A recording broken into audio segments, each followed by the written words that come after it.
आइए सुनते हैं माता चंद्रघंटा की व्रत कथा।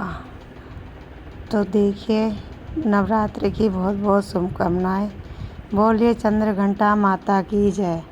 नवरात्रि के तीसरे दिन माँ चंद्रघंटा की पूजा आराधना की जाती है। देवी का यह स्वरूप परम शांतिदायक और कल्याणकारी है।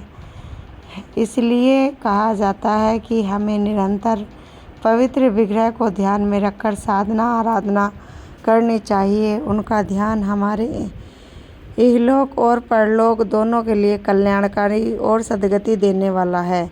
इसी के मस्तक पर घंटे के आकार का आधा चंद्र है, इसलिए इस देवी को चंद्रघंटा कहा जाता है। चंद्रघंटा माता की व्रत कथा। पुराणों में जिस कथा का जिक्र है उसके मुताबिक देवलोक में जब असुरों का आतंक अधिक बढ़ गया था तो देवी ने माँ चंद्रघंटा का अवतार लिया।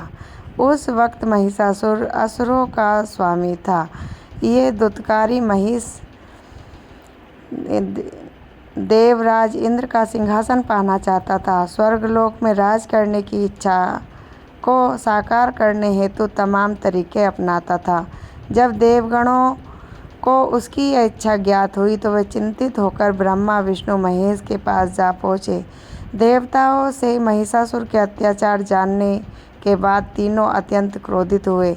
उसी समय उनके मुख से उत्पन्न हुई ऊर्जा से देवी का अवतरण हुआ।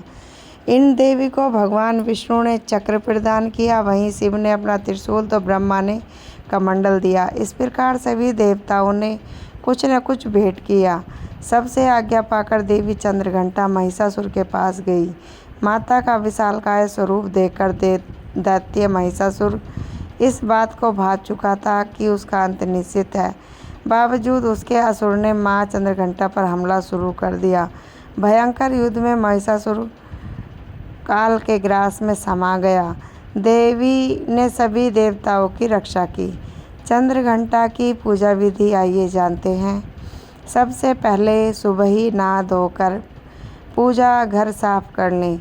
देवी की मूर्ति स्थापित कर गंगा जल या फिर केसर कैवड़ा से स्नान कराएं। इसके उपरांत देवी को सुनहरे वस्त्र धारण कराएं।